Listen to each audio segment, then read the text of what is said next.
Hai semuanya, di dunia investasi kita sering banget dengar soal saham-saham besar seperti BCA, Telkom, atau Astra.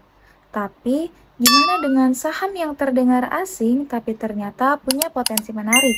Bersama saya Irnawati dengan NIM 24020964047, saya akan membahas satu saham kecil tapi potensial, yaitu IGAR PT Champions Pacific Indonesia Tbk. Yuk kita bedah dari segi return, risiko, dan keputusan investasi, apakah layak dikoleksi atau sebaiknya dihindari. IGAR adalah perusahaan yang bergerak di bidang kemasan fleksibel untuk berbagai industri, termasuk industri farmasi, kosmetik, makanan, dan agroindustri. Mereka menyediakan kemasan yang telah disesuaikan dengan kebutuhan masing-masing sektor. Artinya, produknya masuk ke sektor yang penting dan cenderung stabil, nggak tergantung musim. IGAR telah terdaftar di Bursa Efek Indonesia sejak tahun 1992. Uniknya lagi, IGAR adalah bagian dari grup besar asal Jepang yaitu Fujimori Kogyo, yang membuat operasionalnya lebih profesional dan punya koneksi internasional. Sekarang mari kita lihat laporan keuangannya per Juni 2024 supaya kita bisa nilai apakah IGAR memang sehat secara finansial atau tidak. Nah, di bagian pendapatan itu berjumlah 432,8 miliar.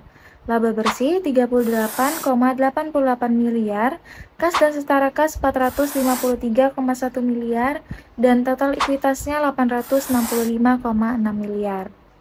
Angka-angka ini menunjukkan bahwa IGAR memiliki likuiditas yang kuat dan pertumbuhan laba bersih yang positif, meskipun pendapatan sedikit menurun pada periode yang sama di tahun sebelumnya.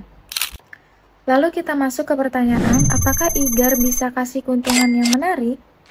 Kita akan mulai hitung dari EPS atau earning per share-nya dengan cara laba bersih dibagi dengan jumlah saham, yaitu 38,88 miliar dibagi 954 juta, hasilnya Rp40,75.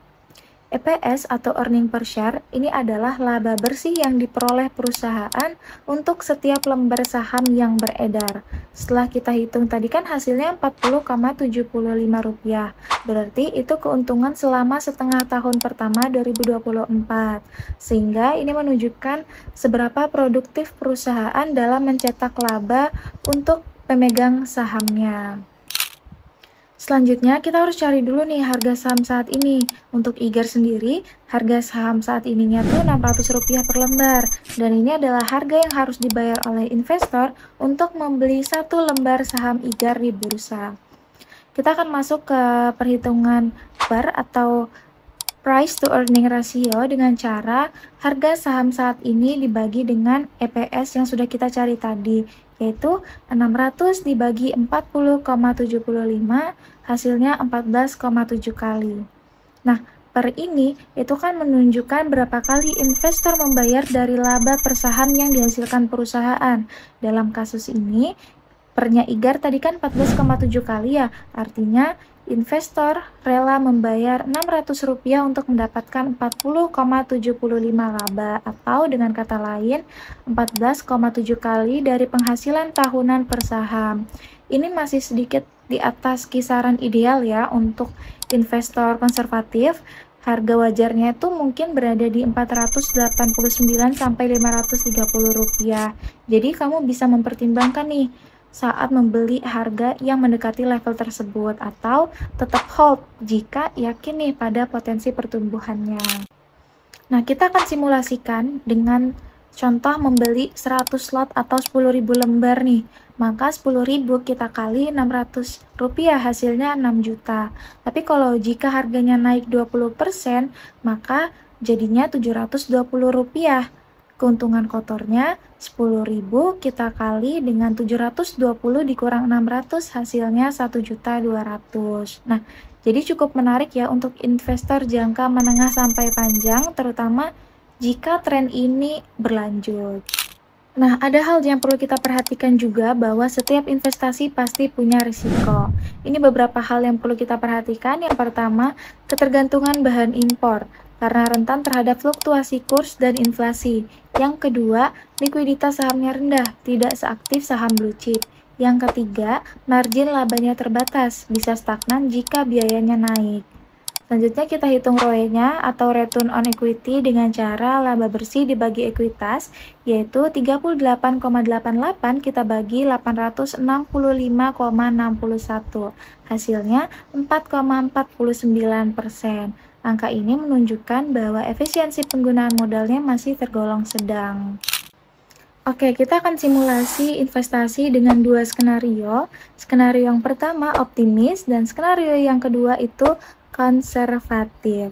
Pada skenario yang pertama itu misalnya laba naik 10% per tahun, maka harganya tuh bisa tembus sampai Rp750. Tapi untuk yang konservatif itu jika laba stagnan, maka harga bakal tetap di Rp600 atau bahkan menurun. Maka dari itu, investor disarankan untuk selalu memantau kinerja kuartalan dan punya strategi exit. Dari simulasi ini, ngebantu kamu nih untuk memikirkan dua kemungkinan realistis dan kenapa penting untuk memantau laporan keuangan kuartalan dan juga punya strategi exit. Misalnya, jual saat harga capai target, cut loss jika tren laba terus turun, atau bahkan ganti ke saham lain jika kinerjanya stagnan terlalu lama. Nah, jadi kesimpulannya, IGAR ini cocok buat siapa sih? IGAR itu cocok buat kalian para investor jangka menengah sampai panjang yang cari perusahaan stabil dengan valuasi wajar. Sedangkan IGAR nggak cocok nih buat kalian para trader harian yang cari volatilitas tinggi. Tapi menurut aku sendiri, IGAR ini masih layak dipertimbangkan, asalkan kalian siap sabar dan juga siap memahami risiko dari sektor industrinya. Nah, gimana menurut kalian? Apakah IGAR cocok untuk portofolio kalian? Tulis pendapat kalian di kolom komentar ya. Thank you for watching. Bye-bye.